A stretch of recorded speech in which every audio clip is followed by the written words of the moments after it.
Здравейте на всички зрители! Днес ще експлорваме изоставен завод. Не знам за какво е бил завода.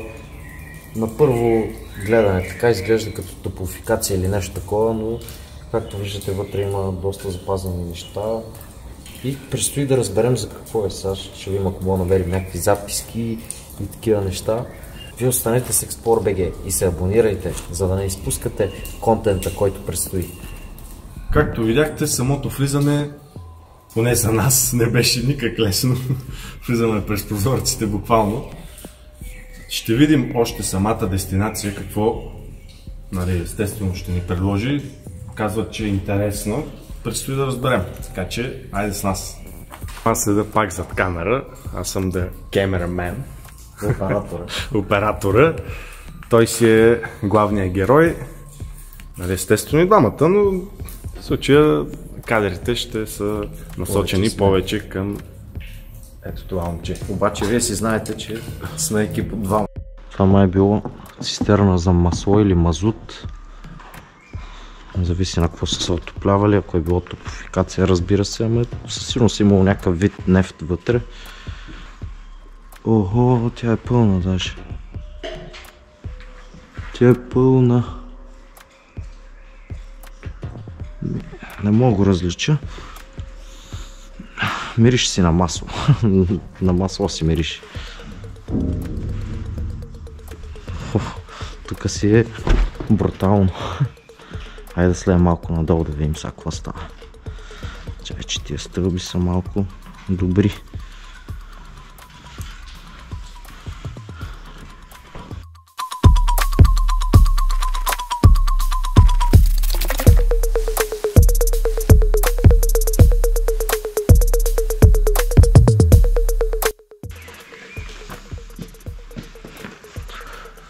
Ще можеш ли да слезеш от тук? Че е малък отвора. Малък. Ще можеш според. Няма. Няма. Повече няма да ходя с тебе на такива дестинации. Ти само лъжиш напоследък. Се лъжи, че ще има оператор. Няма, как няма? Ще можеш бе.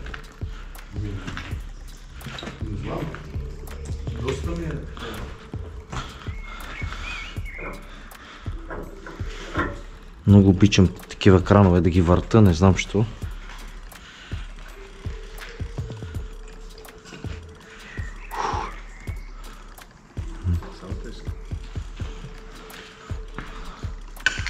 Много запазен завод, чува се как хората, знаем кои хора, да се говореше в миналото видео, в по-миналото, не са го украли.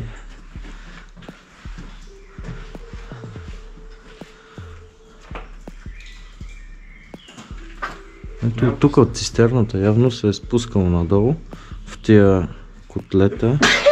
Вау! Един лайк за това, че кихне. Това беше доста пало кихане. В тия котлета на външен вид като бойлери, вижте какви фланци имат. Нямам си на представа, не работя в тази сфера, но предполагам, че все пак са служили за нещо. Има ли са някаква функция, не е просто може би нещо като разпределители или нещо такова да е. Но външен вид малко на бойлер, няма да не, както виждате, това дебело нали.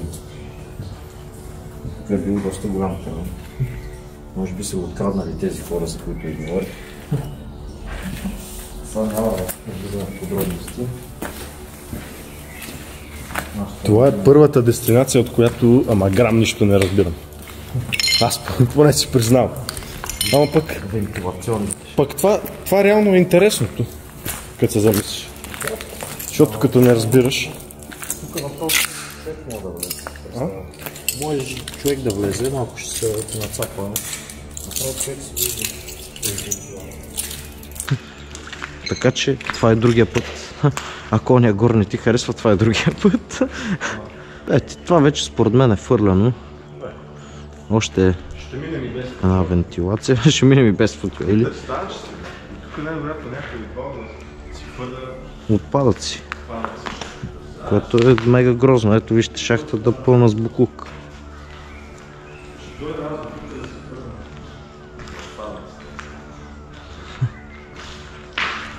Да видим тук паса електрическото табло. Амперметър, волтметър. Я тихо. Тук тече ток. Чуваш ли? Не ми се чува, да. Тече ток тук. Не знам за какво се ползва сградата, честно казано, обаче тече някакъв ток. Чува се, да, това се чува. Че се тече ток.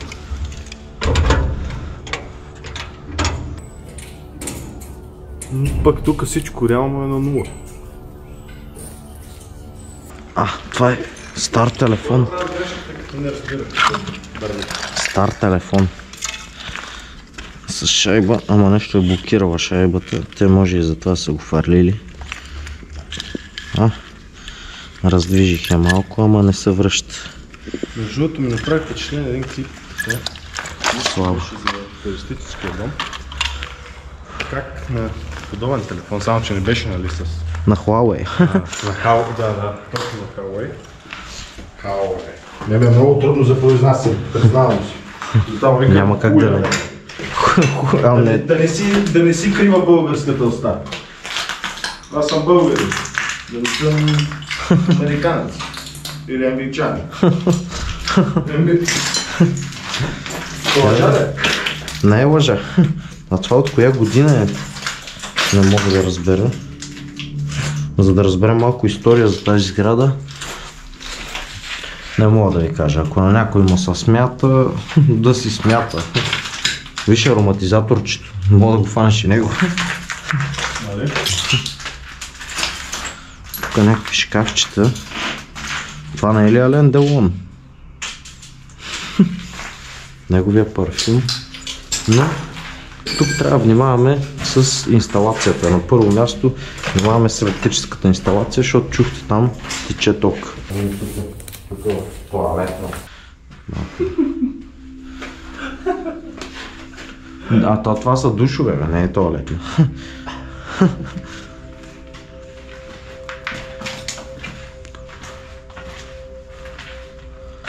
Тук има още и още цистерни. Я да погледнем навътре да видим.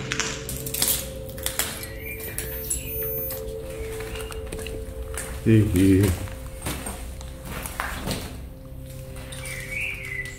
и горен етаж.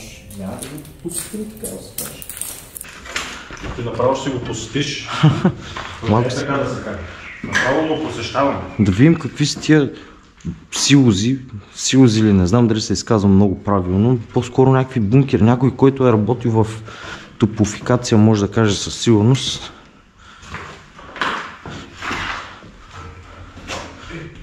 Внимавай, че са ръждясали. Охо, мале, тук е опасно, знаеш. Ходи по край. Тук са документите на сградата. Какво е било също?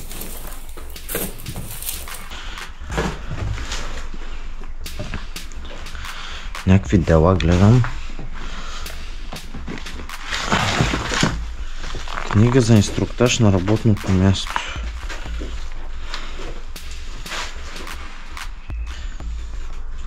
Това е към камерата.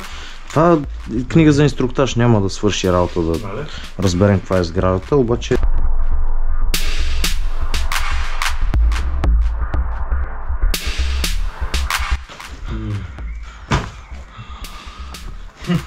Нещо... Поликлиника, ли? Обект, някакъв обект на поликлиниката. Я да видим тук какво пише.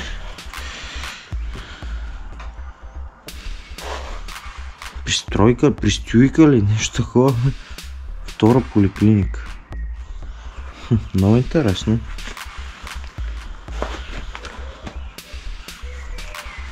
Ето тук записките от инженерите. Какво са правили? Строителна сметка, това онова. Документации.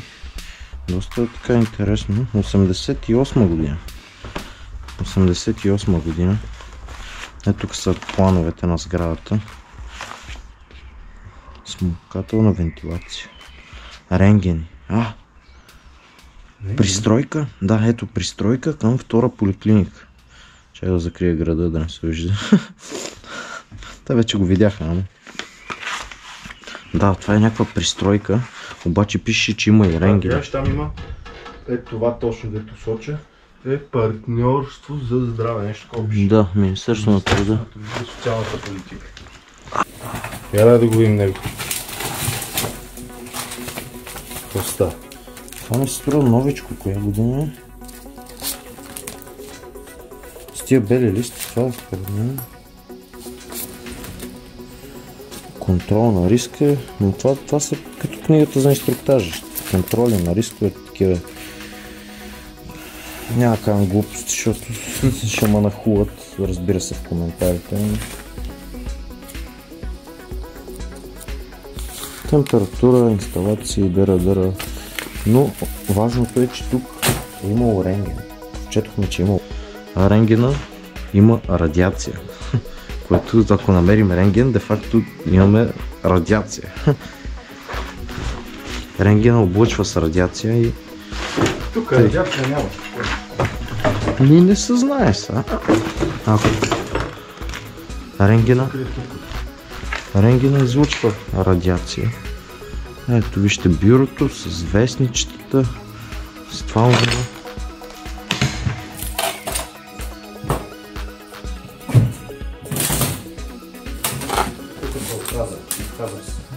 Що?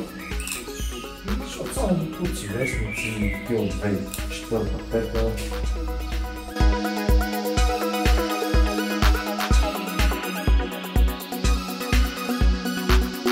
Тук да няма някакви подземия, така да се каже. За какво да държат в телефон? Ето е по навик. Не, тук са просто стълбите, брат. И тук е просто една стая с някакво въже.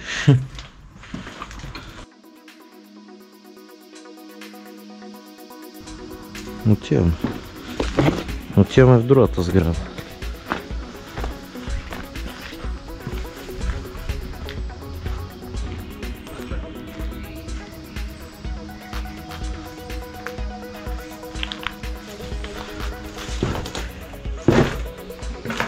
Видях плакати. И аз. Другото мирише на болница. Не знам. Рени, Мария, тук е била. О, Руслан 2000. Дали това е моя любимец. Горе на чере, защото е горе. Това е моят човек, Айде да направим giveaway на това. Той е много голям. Ама виж, гледай всичките тук. Коста, мале. Вита, това знаеш, не съм я чувал. Не знам. И аз съм видел. Ивана Да бе, ама някои звезди, не ги знам. Мара от марачката, Глория. Виж много Глория, колко е млада тук. Да бе, аз съм Джой, да познава, викам, коя е тази. Я видим какво има тук. Пътен лист за лек автомобил. Това през комунизма са били тия. То разбира се, всяко види от комунизъм. Ако намерим нещо от царско, ще говорим па за царско. Петра, ето и Петра. Тук мачове ли има? Я да видя. Локо Пловдив, Ботев Пловдив. Интересно, виж какво пишеш тук. Телко. Мале. Какво цялата стая тук? Кой си, от Локо Пловдив или от Ботев Пловдив? Или по-добре не казвам, че там феновете Не мога да преценя. Там феновете са малко яростни, така няма да ги пришпорваме.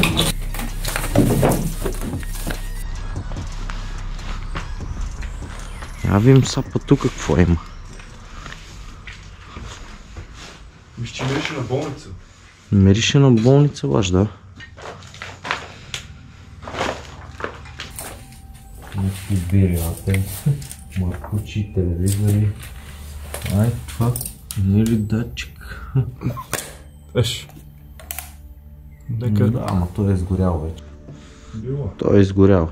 Чакай, че не мога да се размием тук. Тук букуци, ама букуци. Шкафове, мафове.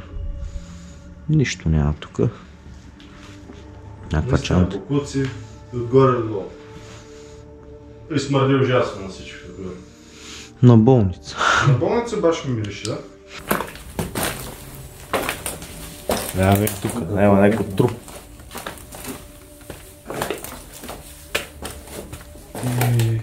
Гледай каква нова мода. Гледай каква нова мода. Кефи са народ. Скивай! Не, бате. Тук някой е влизал да... Това не знам дали трябва да го покажем, а? Препоръчително, бе. Не знаем какво е, така че моден... Не знаеш, бе. Не знаеш. Човешки нужди, какво? Бе, няма да покажем такива.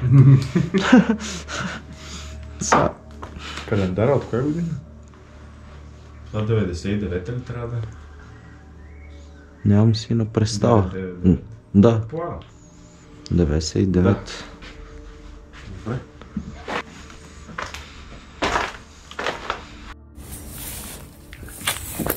Аз не знам, но тук има ли нещо въобще? Накъде? Не, тук. Я тук има някаква постройка, бат. Дай да видим. Какво ти стана? Какво ти стана? Само кикам.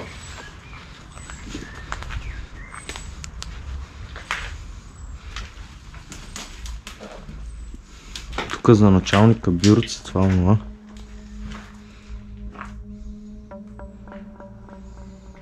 Тук живее някой, брат. Гледай. Ела виж. О, да. 100%.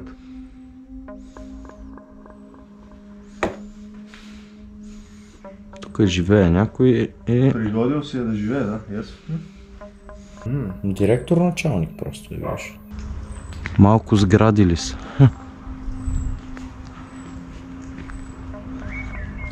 Това куче сега ще бяга ли? Какво ще прави? Ще бяга, ние лекичко така след него. Да му взема едно интервю. Виж, има канал даже за колата да си я такова, ще идва и тук.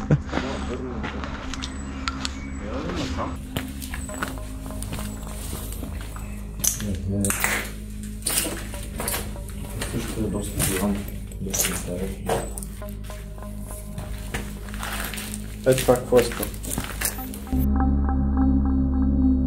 В тази кутия ми стана интересно. Нищо.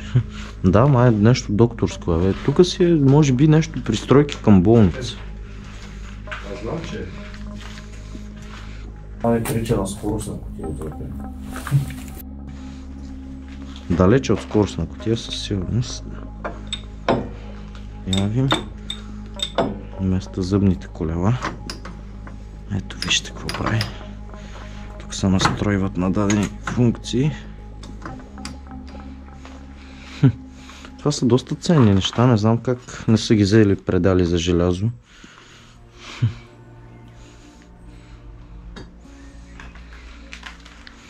Доста ценни са, може би.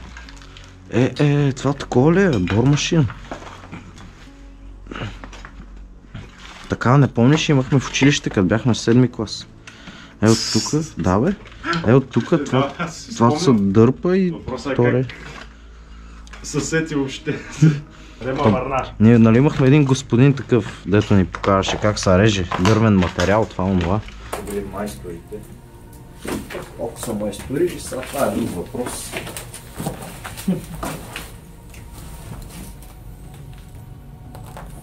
Тук инсталацията не е хубаво да се пипа. Кабели седят, ама... Бе, тук са оправили кабели. Това свич е за първи малък вентилатор.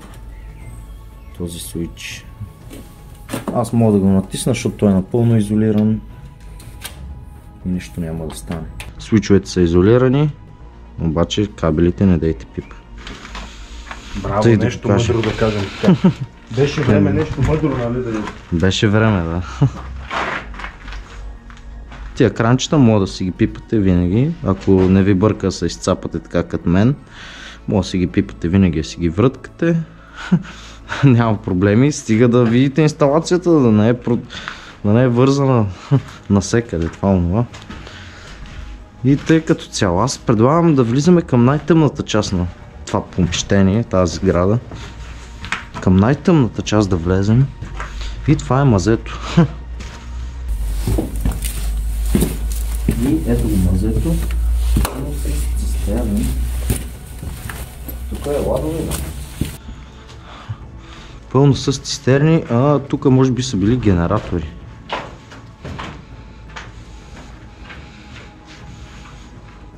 Пълно е с цистерни, да.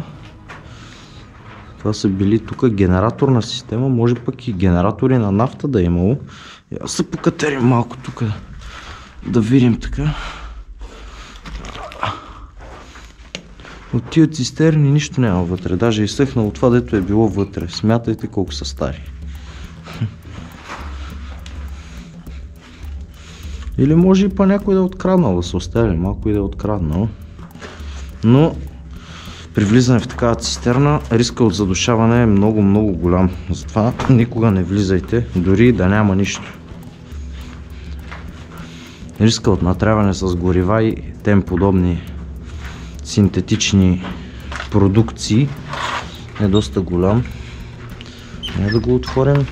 Няма да потече, аз знам, че няма да потече никога.